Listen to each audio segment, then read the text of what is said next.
So Garth Hunt was also at this event, and he took what is now the skeleton archetype of what we know is now is more Dakka. Yet he already had this. This was known as the Dakka mob. So of course you can see very clear differences, such as you don't need triple solo mechs to attach to your tank busters if you're playing something like Mordaka, for example. This list went up 75 points if you were playing Dread Mob in that case. So we'll see if Dread Mob retains its ability to retain this kind of outline, or if Mordaka is kind of going to carry it, and then the Killicans and maybe Death Dreads and maybe Morkanite Gorkanauts are going to stay over here, or does everything that was here straight up move to Mordaka until it gets nerfed? That's something that we want to see. Yet let's appreciate what exists, because like I said, this is what some people are directly showing me similar list to this. They're like, look what I made, and I'm like, I guess you haven't seen the Mordaka videos. That's exactly what that looks like. So we have Boss Snikra, Zagra Wardsnaga, 3 Big Mac shock attack guns, one with Gift Finder Gagas, one with Smoky Gubbins, and then triple mechs. Now, keep in mind, you could simply drop all 3 of these basic mechs, and you'd be sitting at the points threshold, and you'd be able to play more Dakka.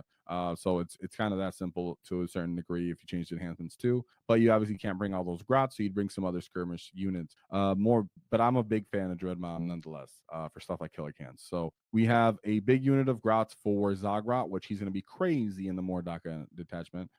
2 5-man units of minimum size unit of Gretchen. Can't really beat that. Love to bring more grot. 2 10-man units of flash kits, followed by 1 5-man unit of flash kits. Again, it's going to be interesting to see if everyone's going to straight deep lean into flash kits like we've seen here. This is the only detachment where you really see people bringing in all 25, 30. Even in Tactical Brigade, you would bring straight up 10, but you wouldn't bring all of them.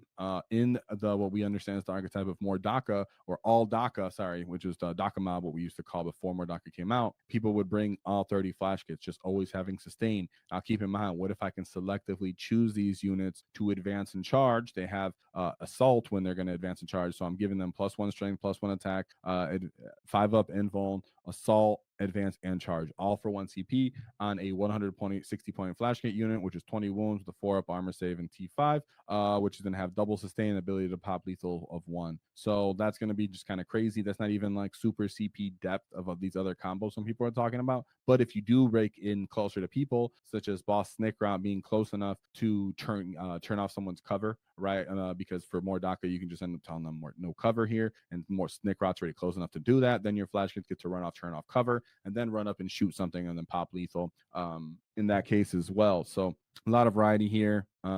It's pretty awesome in that case. Big options. That's why I'm like, man, people are like, I don't know if I got 15 flash kits. And I'm like, man, I don't know, man. In the what we've seen is the bones of what a lot of people are hinting to, like when you're talking about Art of War and they're saying, hey, I want to bring all guns.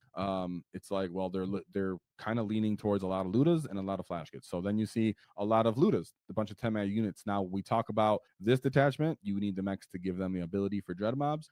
But if you were playing this in more Dakka, you don't need a leader. You actually don't need a leader, in my opinion, to run these units. You could, of course, think a mech on there if you want, Sag mech, of course. But you also have 3 tank buster units here and then 2 truck.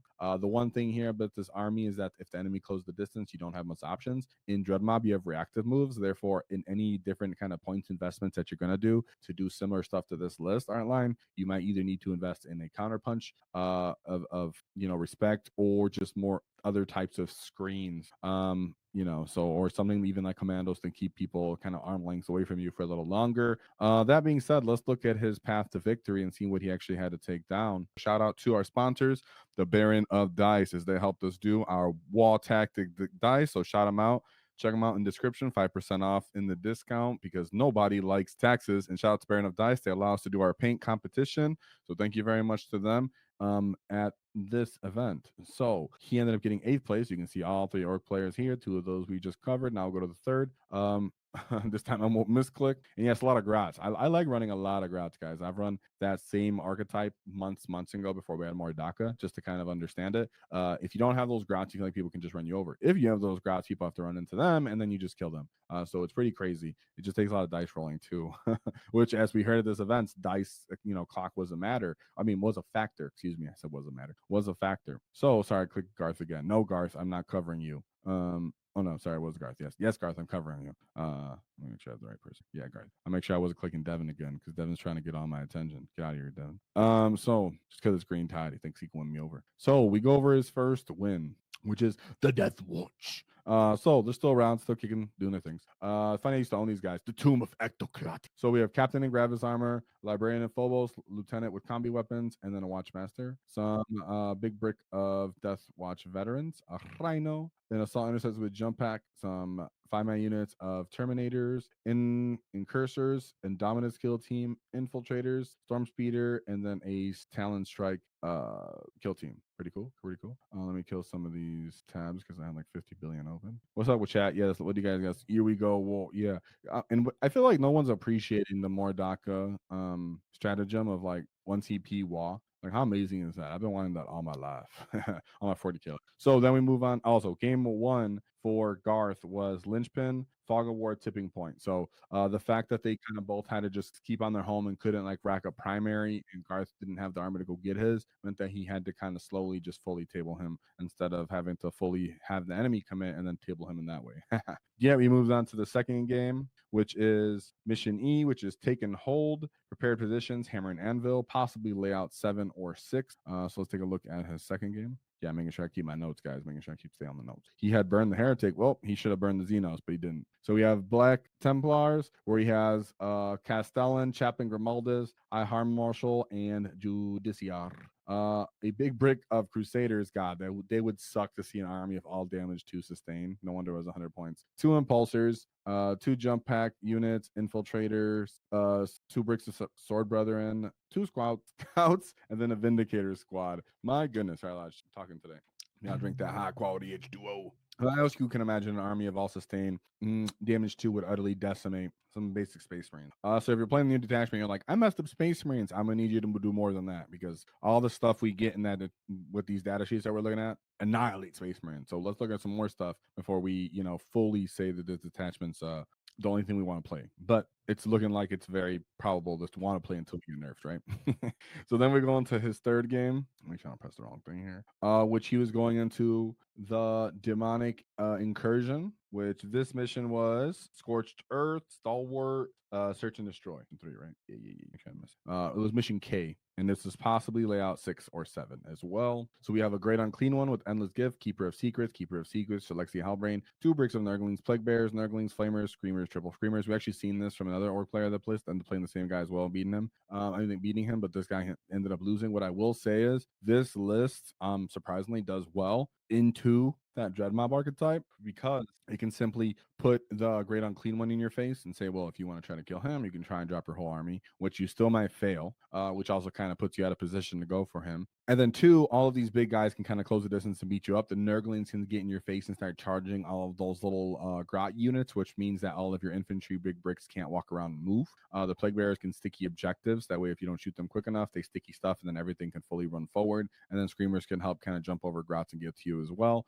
Plus, you don't really kill the big stuff super reliably until it's exposed to multiple of your units. So if he stages up, only lets you shoot the big unclean one, and you expose yourself, then he could possibly get your face. Not in mind that all these Nurglings can possibly run at you, and they can advance and charge, so they could just touch most of the grots and then stop your flash shoots from going anywhere. They end up shooting at those guys too. It gets kind of silly, and based off the mission, you can kind of have a slow play of pace of play. But this is also why, if you're looking at more Dakka as what you want to play, it could be who of you to spend some of these points instead of just shooting, to have something that can run out and do the WAAGH and kind of push through the enemy lines, or just push the enemy off objectives physically for when you can't actually get lines of sight, or when you've actually been blocked off from getting full lines of sight, stuff like that. So I'm in favor. Still, I've played that matchup. It is more difficult than you'd expect. Because I have access to lethal and all this stuff, I can just pick you up. But really, 4-up invulns or 4-up invulns. So sometimes tank busters can pop off those. I can fail those. And you got to get all those big bricks of Orc infantry to shoot and all be able to line up on it. Then we move on to his fourth game, which was Mission B, possibly layout 1 or 2. This is Purge the Foe, Smoke and Mirrors, and Tipping Point. So again, okay, I almost did it. I almost clicked freaking Devin. Devin, you almost got me, you green tide freak. All right, so sorry. There we go. Yeah, because this was, yeah, okay. I was like, make sure I didn't mess that up. All right, so his fourth game, make sure we're staying with his guards here. He goes into the Necrons. In his fourth game, like I said, Purge the Foe, Smoke and Mirrors. So he had Scatterstar Legion, the Silent King, Locust Destroyer, Overlord, Technomancer, 5 Death Marks, Flayed Ones, Ophidian Destroyers, 2 Locust Destroyers, 2 Heavy Locusts, 2 Blades, Wraiths, and then 3 Doomsday Arcs. Of course, the Doomsday Arcs went up. This list is subject to change. We'll see how it goes. But our Git got a 91-point win there. Great to see. Obviously, he was able to just selectively kill stuff at will, and I'm happy to see it. And nothing really I want to add to that because there's a lot of detail that could have happened in that kind of mission with that army. Then we go into 6 or 5, 5, 5, 5, and this still cards. This is mission N, possibly layout 2. This was the ritual, Stalwart or Crucible. He played into Eldar. We have Eldar Aspect Host. There we go. We have Asuman, Altark, Fugin, Slilax. I'm pretty sure this is their name. Storm Guardians, Double Wave Serpent, Reapers, Avengers, Falcons, Fire Dragon, Howling Banshing, Double Striking Scorpions, Swooping Hawk, and then Warp Spiders. All these guys are super soft and are extremely vulnerable to any of those flash gets shooting, even without full rerolls, like something from Tactical Brigade. Wave Serpents are big as heck, and they're vulnerable to getting popped. Grots are great screens for all these units, and you're just going to bully them on primary and murdering them as you move up the table. If you choose to go take their stuff, which honestly, there might be your incentive, because you don't really want them to just sit back and then score their secondary and beat you late game. So he might have just been aggressive and just tried to kill them all by shooting them and walking into them. Because even if you charge them with those orc units, you still get to pick them up. So it's like, I might as well walk into you, get line of sight, call a wall when you run away from me, and then beat the crap out of you. So pretty awesome. And then we go to his mission, his 6th game. I'm like, yeah, make sure I don't mess this up. Where he had Space Wolves with a Stormlands task force.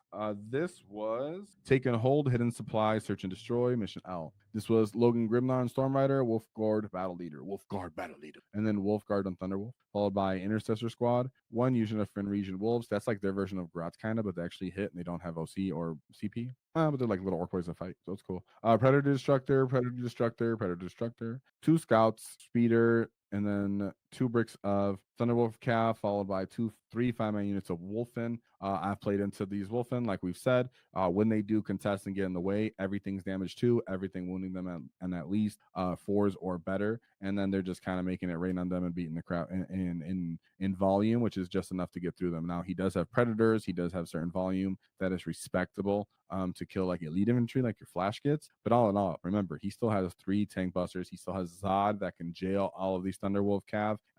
And so it's not as easy as you would hope, especially for the Thunderwolf person to just run him down and go put him in there. And that was a 99-point win there. So we see Garth Hunt running what some would call the skeleton or the prototype version of what might become more Dakka. So we have Snikra, Zagra, Warsnaga, 3 Big Macs with Shotgun Tag Gun, 3 Chipple Baby Mechs. We have 6 units of Gretchen, 5 of them are minimum size unit, 25 flash kits, 30 Ludas, max tank bustas, which is 18, and then 2 units of trucks. So we'll see how this adjusts to the more Dakka and what we've already seen throughout the meta. Shout out to Garth Hunt and his great Dakka War for representing the Dread Mob in the fundamental structure of what it means to bring all the Dakka. Will this change? We don't know, but this list was only 75 points since the changes. And I can already see how this fits right into Dakka Mob without getting too antsy with the point. Be a cunning git and check out our new order markers that are in our store. So shout out to you gits being cunning. Help you guys get all the orders set on the table nice and clean for all you gits to get stuck in. If you enjoyed the clip, check out the full video here. If you'd like to see more tactics, click here. Let's get stuck in, lads!